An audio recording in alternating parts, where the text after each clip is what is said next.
إذا كاد الغطارفة اللئام فيا صحبي على الدنيا السلام. فما العيش الكريم بمستطاع ولا يطوي غشاوته الظلام. يسلط ظالم فض لئيم لتمتحن السوائم والأنام. يسلط ظالم فض لئيم لتمتحن السوائم والأنام. إذا استشرى الفساد بأرض قوم يمل على تفاقمه المقام فيخضع أكثر الناس اضطرارا. ويظلم في بائهم الكرام يهان أحدهم ويساء حتفا فيقتله التبرم والسقام. ويسكته إذا ما طاه يشكو ولاة أموره الموت الزؤام. فقول الحق ليس بمستباح إذا الحكام ساقهم الكلام. يجيء ويذهب الظلم واحترامه فأوله وآخره انتقامه. يجيء ويذهب الظلم احترامه فأوله وآخره انتقام. شقاء للنفوس إذا استكانت وإجهاد إذا احتجم الخصام. فكم ذلوا وكم هجروا ديارا وكم طردوا وكم أفدى الحمام. وإن اللقمة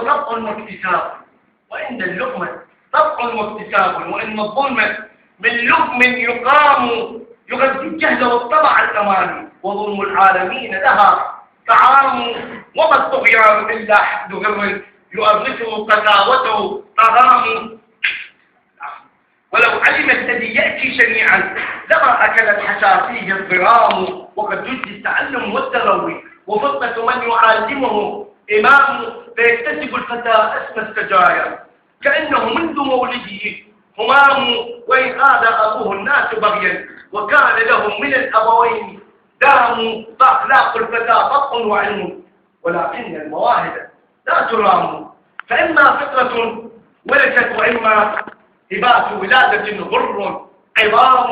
يجود الرب واهب كل شيء وللخلق اغتنام واقتتام. وقد يبدي الطبيعة بعض علم وصقل للمواهب واهتمام. إذا استعداد موهوب لحزب أهاب به فمبلغه اقتحام. وإحجام الطبيعة عن عطاء تضيع به الحماسة والحرام. فلا تأتي بموهبة جهود ولو أغنت مكاسبها الابتسام.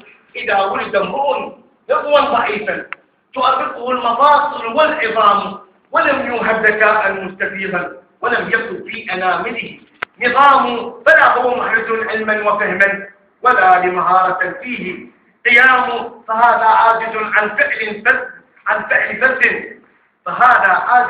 فعل فرد مواهبه بمولده سجام. وإن سعدت به الأهواء طيشا فقد جعلوا سجيته الأنام. فيحسد من له ضرب عليه ويستهويه غدر واهتضام. وتحتدم المعاصي في حجاره وفي النفس اعتراف واضطرام. وحوله فتية من كل لون تلمهم الخلاعة والمدام. صحاب السوء نصحوا أساءوا وإن نصروا تخلوا ثم ناموا. وما أحظى المودة غير خل وفي بالعهود له دمام. أكتفي بهذا لأن القصيدة كلش طويلة وهي رائعة طبعا.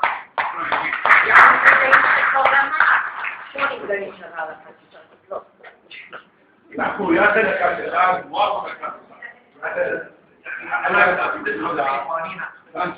حلوة. وأيضا حتى الموافقة اللي حصلنا عليه كانت صعبة حتى ورا ما